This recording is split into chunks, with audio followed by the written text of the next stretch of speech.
Welcome to master minds education. Master minds എഡ്യൂക്കേഷന്റെ accountancy ക്ലാസ്സിലേക്ക് എല്ലാവർക്കും സ്വാഗതം.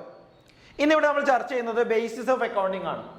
ബേസിസ് ഓഫ് അക്കൗണ്ടിങ് നമുക്ക് 3 ബേസിസ് ആണ് പ്രധാനമായിട്ട് വരുന്നത്. ഒന്നാമത്തേത് ക്യാഷ് ബേസ് ഓഫ് അക്കൗണ്ടിങ്, രണ്ടാമത്തേത് അക്രൂവൽ ബേസ് ഓഫ് അക്കൗണ്ടിങ്, മൂന്നാമത്തേത് ഹൈബ്രിഡ് ബേസ് ഓഫ് അക്കൗണ്ടിങ് എന്ന് പറയും. എന്താണ് cash base of accounting? Cash റെസീപ്റ്റും ക്യാഷ് പേയ്മെന്റ്സും ഉണ്ടെങ്കിൽ മാത്രം റെക്കോർഡ് ചെയ്യുക. അതാണ് ക്യാഷ് ബേസ് ഓഫ് അക്കൗണ്ടിങ്. ഇതൊരു ട്രഡീഷണൽ മെത്തേഡാണ്, പഴയ മെത്തേഡാണ്. ക്ലിയർ? ക്യാഷ് കിട്ടിയതും ക്യാഷ് കൊടുത്തും മാത്രമേ ഇവിടെ റെക്കോർഡ് ചെയ്യുള്ളൂ, വേറെ ഐറ്റംസ് ഒന്നും ഇല്ല എന്നുള്ളത്. അതുകൊണ്ട് തന്നെ പഴയ മെത്തേഡാണിത്. അക്രൂവൽ ബേസ് ഓഫ് അക്കൗണ്ടിങ് എന്ന് പറയുമ്പോൾ എന്താ ഉദ്ദേശിക്കുന്നത്? ഇവിടെ എന്തുണ്ടാവും? ക്യാഷ് കിട്ടിയതും റെക്കോർഡ് ചെയ്യും, ക്യാഷ് കൊടുത്തതും റെക്കോർഡ് ചെയ്യും. ക്യാഷ് കിട്ടിയതും റെക്കോർഡ് ചെയ്യും, ക്യാഷ് കിട്ടാനുള്ളതും റെക്കോർഡ് ചെയ്യും, ക്യാഷ് കൊടുത്തത് റെക്കോർഡ് ചെയ്യും, ക്യാഷ് കൊടുക്കാനുള്ളത് റെക്കോർഡ് ചെയ്യും. അതാണ് അക്രൂവൽ ബേസ് ഓഫ് അക്കൗണ്ടിങ്ങിന്റെ പ്രത്യേകത എന്ന് പറയുന്നത്. ഹൈബ്രിഡ് അറിയുമ്പോൾ രണ്ടും കൂടി മിക്സ് ചെയ്തിട്ടുള്ളതാണ് അല്ലേ. ഇപ്പൊ നമ്മൾ ക്യാഷ് ബേസ് ഓഫ് അക്കൗണ്ടിങ്ങിലും അതിൻ്റെതായിട്ടുള്ള അഡ്വാൻറ്റേജ് ഉണ്ടാവും, ലിമിറ്റേഷൻസും ഉണ്ടാവും. അതേപോലെ അക്രൂവൽ ബേസ് ആണെങ്കിലും എന്തുണ്ടാവും? അതിൻ്റെതായിട്ടുള്ള അഡ്വാൻറ്റേജും ഉണ്ടാവും, ലിമിറ്റേഷൻസും ഉണ്ടാവും. അപ്പോൾ അതൊക്കെ കവർ ചെയ്തിട്ട് ഒരു പുതിയ സിസ്റ്റം എന്നുള്ള രീതിയിലാണ് hybrid base of accounting system എന്ന് പറയുന്നത്. അത്രയേ ഉള്ളൂ ഇവിടെ മനസ്സിലാക്കാൻ. അടുത്ത topic difference between accrual base of accounting and cash base of accounting. അപ്പൊ ആദ്യത്തെ ഡിഫറൻസ് എന്ന് പറയുന്നത് എന്താണ്? Base of difference accrual cash. ഒന്നാമത്തെ ഡിഫറൻസിൽ പറയുന്നത് prepaid outstanding and received advance items ഉണ്ടാവോ ഇല്ലേ എന്നുള്ളതാണ്. ഞാൻ നേരത്തെ പറഞ്ഞിട്ടുണ്ട്, ക്യാഷ് ബേസ് ഓഫ് അക്കൗണ്ടിങ്ങിൽ ഇത്തരം ഐറ്റംസ് ഒക്കെ ഉണ്ടാവില്ല. അവിടെ എന്തേ ഉള്ളൂ? ക്യാഷ് റിസീവ് ചെയ്ത കാര്യം, ക്യാഷ് പെയ്ഡ് ചെയ്ത കാര്യം മാത്രമേ വരുള്ളൂ. അപ്പോൾ അവിടെ ഇല്ല എന്നുള്ള എഴുതിയേക്കാം, അപ്പുറത്ത് ഉണ്ട് എന്നുള്ള എഴുതിയേക്കാം. അത്രയേ ഉള്ളൂ. ഇവിടെ ഈ പറഞ്ഞ ഐറ്റംസ് ഒക്കെ ഇവിടെ ഉണ്ട്, ഇവിടെ ഇല്ല, അത്രയേ ഉള്ളൂ. അടുത്ത ഐറ്റംസ് എന്താണ്? Effect of income of prepaid expense and accrued income. ഈ പറഞ്ഞ ഐറ്റംസ് ഒക്കെ എവിടെ ഉണ്ടാവുള്ളൂ? അക്രൂവൽ ബേസ് ഓഫ് അക്കൗണ്ടിങ്ങിലേ ഉണ്ടാവുള്ളൂ. അപ്പോൾ എന്താ പറയുന്നത്? ഈ പ്രീപെയ്ഡ് എക്സ്പെൻസും അക്രൂഡ് ഇൻകം ഒക്കെ നമ്മൾ റെക്കോർഡ് ചെയ്യുന്നുണ്ടെങ്കിൽ അവിടെ ഹയർ ഇൻകം ആയിരിക്കും. റെക്കോർഡ് ചെയ്തിട്ടില്ല എന്നുള്ളതും റെക്കോർഡ് ചെയ്തതുമായിട്ട് കമ്പയർ ചെയ്യുമ്പോൾ റെക്കോർഡ് ചെയ്താൽ എന്താണ്? ഹയർ ഇൻകം ഉണ്ടാവും. ക്ലിയർ ആണോ? ഒന്നുകൂടി പറയണം. പ്രീപെയ്ഡ് എക്സ്പെൻസും അക്രൂഡ് ഇൻകം റെക്കോർഡ് ചെയ്യുകയാണെങ്കിൽ ഹയർ ഇൻകം ഉണ്ടാവുക. റെക്കോർഡ് ചെയ്യാത്തത് ഇവിടെ അല്ലേ, അപ്പോൾ അതുകൊണ്ട് ലോവർ ഇൻകം ആണ്. ക്ലിയർ? ഇനി അടുത്ത് എന്താണ്? Effect of outstanding expenses and unearned income. Outstanding expense and unearned income. ഇത്തരം കേസിലാണെങ്കിൽ എന്താ വരിക? ലോ ഇൻകം ആണ് അല്ലേ. റെക്കോർഡ് ചെയ്യുകയാണെങ്കിൽ ലോവർ ഇൻകം ആയിരിക്കും. എവിടെ റെക്കോർഡ് ചെയ്യുന്ന? അക്രൂവൽ ബേസിലാണ് റെക്കോർഡ് ചെയ്യുന്നുള്ളൂ. അതുകൊണ്ട് റെക്കോർഡ് ചെയ്യുകയാണെങ്കിൽ ലോവർ ഇൻകം ആയിരിക്കും.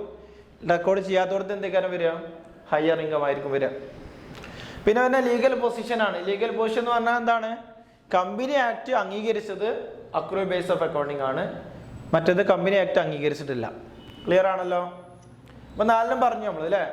ഇനി നമ്മൾ 5ാമത്തെ ഐറ്റംസ് നോക്കാം. 5ാമത്തെ ഐറ്റംസിൽ എന്തൊക്കെ കാര്യങ്ങളാണ് പറയുന്നത്? എന്തൊക്കെ കാര്യങ്ങളാണ് വരുന്നത്? ഒന്നാമത്തെ കാര്യം എന്താ പറയുന്നത്? Option regarding valuation inventories and methods of depreciation. നമുക്ക് ഡിപ്രിസിയേഷനിൽ എന്ത് ചെയ്യുക? ഡിഫറെൻറ്റ് മെത്തേഡ്സ് ഉണ്ട്. ഡിപ്രിസിയേഷൻ കാൽക്കുലേറ്റ് ചെയ്യാൻ ഡിഫറെൻറ്റ് മെത്തേഡ്സ് ഉണ്ട്. അതേപോലെ തന്നെ എന്ത് ചെയ്യാണ്? വാല്യുവേഷൻ ഓഫ് ഇൻവെന്ററി പറഞ്ഞാൽ സ്റ്റോക്കിന്റെ വാല്യുവേഷനും ഡിഫറെൻറ്റ് മെത്തേഡ്സ് ഉണ്ട്, അല്ലെങ്കിൽ ഓപ്ഷൻസ് ഉണ്ട്. അതെവിടെ പോസിബിൾ അല്ല? ഇവിടെ ഉണ്ട്. എന്താ അക്രൂവൽ ബേസിക്കിൽ എന്തുണ്ട്? The business unit has the option to value the inventories. ഇൻവെന്ററിന്റെ കാര്യം മാത്രമേ ഇവിടെ പറയുന്നുള്ളൂ അല്ലേ. Inventory option to value the inventories at cost or market whichever is less of depreciation എന്ന് പറഞ്ഞാൽ എന്താണ്? മാർക്കറ്റ് പ്രൈസ്, അതേപോലെ തന്നെ എന്ത് ചെയ്യുക? Cost price whichever is less എന്നുള്ളതാണ്. എന്ന് പറയുമ്പോൾ ഏറ്റവും ചെറുത് ഏതാണെന്നുള്ളതാണ് നമ്മൾ പരിഗണിക്കുക. Okay, cost price or market price whichever is less. Cost price ആണോ മാർക്കറ്റ് പ്രൈസ് ആണോ അതിൽ ഏറ്റവും ചെറുത്. ഉദാഹരണം ഞാൻ പറയാം. നമ്മളിപ്പോൾ എന്താ പറയുക, നമ്മളെ സ്റ്റോക്കിന്റെ വാല്യൂ 10,000 റുപ്യൻ്റെ അല്ലേ, നമ്മൾ വാങ്ങിയതിൻ്റെ ബേസിൽ നോക്കുമ്പോൾ 10,000 റുപ്യൻ്റെ സ്റ്റോക്ക് ഉണ്ട്. പക്ഷെ മാർക്കറ്റ് വാല്യൂ വെച്ച് നോക്കുമ്പോൾ 8,000 റുപ്യൻ്റെ സാധനമേ ഉള്ളൂ. അങ്ങനെയാണെങ്കിൽ നമ്മൾ എന്താ നോക്കുക? 8,000 എന്നുള്ളതാണ് എടുക്കുക. അതാണ് ഉദ്ദേശിക്കുന്നത്. മറ്റോടത്ത് അങ്ങനെ ഒരു ഓപ്ഷൻ ഒന്നും ഇല്ല എന്നാണ് പറയുന്നത് കേട്ടോ. No option available. ഇനി അടുത്ത റിലയബിലിറ്റി എന്ന് പറഞ്ഞാൽ എന്താണ്? വിശ്വസനീയമായിട്ടുള്ള ഏതായിരിക്കും? അക്രൂവൽ ബേസ് ആവും റിലയബിൾ വരിക. മറ്റെന്താണ്? It is not reliable. പിന്നെ യൂസേഴ്സ് പറഞ്ഞാൽ ആരാ ഇത് യൂസ് ചെയ്യുക? ബിസിനസ് കമ്മ്യൂണിറ്റിയിലുള്ള ആളുകളെല്ലാം യൂസ് ചെയ്യുന്നത് ഏതാണ്? ഒരു ബിസിനസ് യൂണിറ്റ് യൂസ് ചെയ്യുക ഏതായിരിക്കും? അക്രൂവൽ ബേസ് ഓഫ് അക്കൗണ്ടിങ് ആണ് ഇപ്പോൾ യൂസ് ചെയ്യുക. ഇവിടെ ഉപയോഗിക്കുന്ന ക്യാഷ് ബേസ് ഓഫ് അക്കൗണ്ടിങ് ഉപയോഗിക്കുന്ന സാധാരണ ബിസിനസ് സ്ഥാപനങ്ങളല്ല, ഈ പ്രൊഫഷണൽ പീപ്പിൾസ്, അതേപോലെ എന്ത് ചെയ്യാം, ചെറിയ സ്ഥാപനങ്ങൾ, അങ്ങനത്തെ കേസിലൊക്കെ വരുന്നത്. അതുപോലെ നോട്ട് ഫോർ പ്രോഫിറ്റ് ഓർഗനൈസേഷൻ ഒക്കെയാണ് ക്യാഷ് ബേസിസ് ചെയ്യുന്നുള്ളൂ കേട്ടോ. അത്ര കാര്യങ്ങൾ. ഇനി ലാസ്റ്റ് വരുന്ന എന്താണ്? ഹൈബ്രിഡ് ബേസ് ഓഫ് അക്കൗണ്ടിങ് വരുന്ന എന്താണ്? രണ്ടും കൂടി മിക്സ് ചെയ്തിട്ടുള്ളതാണ്. അത്രയേ ഉള്ളൂ പറയാൻ.